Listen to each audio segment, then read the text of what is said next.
Só que a história na seleção demonstra que jogadores sem experiências que foram à Copa do Mundo, sem jogos pela seleção brasileira, que nunca jogaram uma competição, não deram muito certo.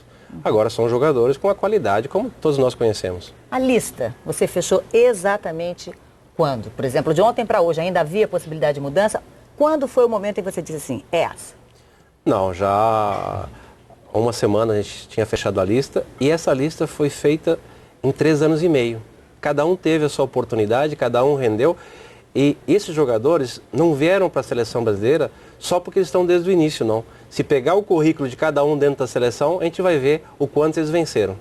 Lunga, nós convidamos os telespectadores a usarem a internet para enviar perguntas para a gente fazer para você aqui. Então nós separamos em alguns blocos perguntas mais comuns, né?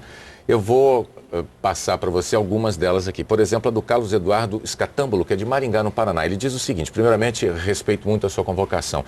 Eu gostaria de saber, se o Kaká não estiver 100%, qual é o jogador de criação? Qual é o jogador coringa que vai chamar a responsabilidade para si? Bom, se o nosso amigo lembrar, na Copa América nós não tivemos o Kaká. E foi uma equipe competitiva que venceu da Argentina na final. Durante a eliminatória, o Kaká teve machucado, o Kaká não jogou contra o Chile e o Júlio Batista jogou. E ainda a gente tem a possibilidade do Robinho jogar nessa posição, que está jogando no Santos. Então a gente tem opções. O que a gente tem que mudar a ideia é de que a gente botar um outro jogador e vai funcionar como o Kaká. O Kaká é o Kaká, cada um tem a sua característica e a gente tem que ajeitar o time dependendo do jogador que entrar. Uma preocupação muito manifestada pelos espectadores que usaram a internet é exatamente com relação à sua possibilidade de mudar o padrão de jogo da seleção num caso de necessidade, dependendo da circunstância do jogo. Algumas pessoas têm dúvidas sobre se o time que você está chamando terá essa capacidade. Você se sente, se ele tem versatilidade, se o banco lhe permite isso. Você tem confiança absoluta de poder mudar a seleção conforme a necessidade ao longo de um jogo? Tenho, até porque a gente mudou na própria final da Copa América, na Copa das Confederações, na semifinal contra a África do Sul, na final contra os Estados Unidos, uma equipe que reage, uma postura desses jogadores de homens, de amor à pátria. Sabe a coisa que mais me emocionou? O Gilberto Silva, 3 Copas do Mundo, se emocionar com a convocação. Era isso que nós queríamos do jogador brasileiro. É isso que eles estão demonstrando nos vídeos. Então, além disso, o resultado que eles estão obtendo dentro da seleção. Vamos então agora jogar para frente. Nessa primeira fase que a gente vai enfrentar lá na Copa do Mundo, qual é a equipe que mais preocupa? E também depois, já no mata-mata, quem é que realmente deve merecer uma atenção maior? Bom, eu parto do princípio que o primeiro jogo é importante a gente começar bem e ganhar. Sem dúvida, pela trajetória, é Portugal. Agora, Portugal é o último. Então, a gente espera chegar lá já com as coisas definidas. E eu acredito muito na Inglaterra. O Capello é um grande treinador. Mesmo sem o Rooney, se ele ficar de fora, como Beckham. Sem o Rooney, né? Porque o Beckham já teve um jogador de grande qualidade, mas não é um jogador que fez a diferença. Diferente do Rooney. Mas é uma seleção muito forte e a Espanha pelo aquilo que tem feito. E a Espanha pode pegar a gente já nas oitavas de final, né? Já podemos cruzar. O Leonardo Costa de Adamantina, ele mandou a seguinte pergunta. Com a seleção brasileira definida, qual é o ponto forte desse time, na sua opinião? Eu acho que o ponto forte é a paixão com como esses jogadores jogam. O sistema tático, todas as seleções têm. As dificuldades quando se joga com um time totalmente atrás, todos têm.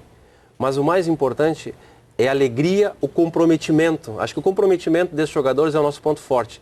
Não importa quem joga, quem entra, quem sai, todos conseguem dar o melhor. Você falou exatamente comprometimento, paixão, você usou muito esses termos durante a coletiva, e aí a gente ouviu, eu estava lá, alguns jornalistas falando que isso era um jeito conservador de encarar a seleção. Como você vê a seleção? Conservadora, ousada, ofensiva, defensiva? Para você, qual é a seleção brasileira?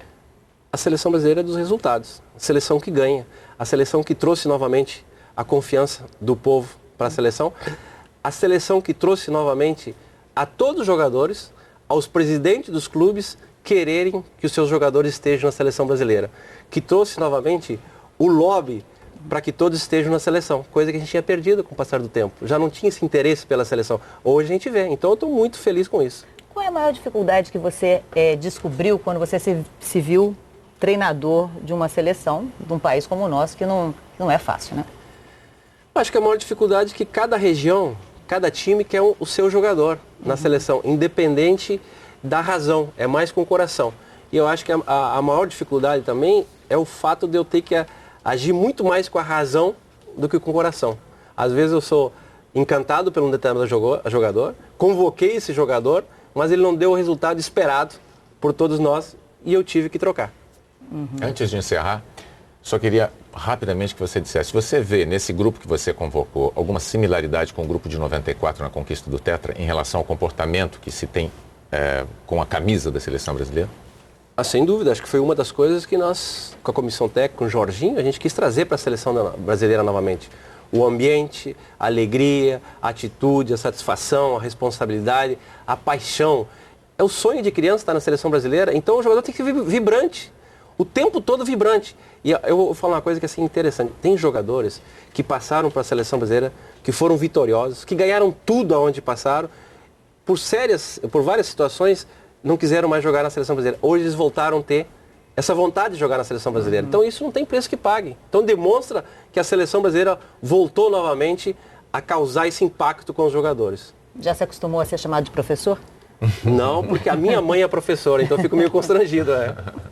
Muito obrigada, Dunga, pela sua participação aqui com na bancada do Jornal Nacional. Boa sorte para você e para toda a seleção. Obrigado, Dunga. Boa noite para você. Muito obrigado mesmo. Boa noite, obrigado.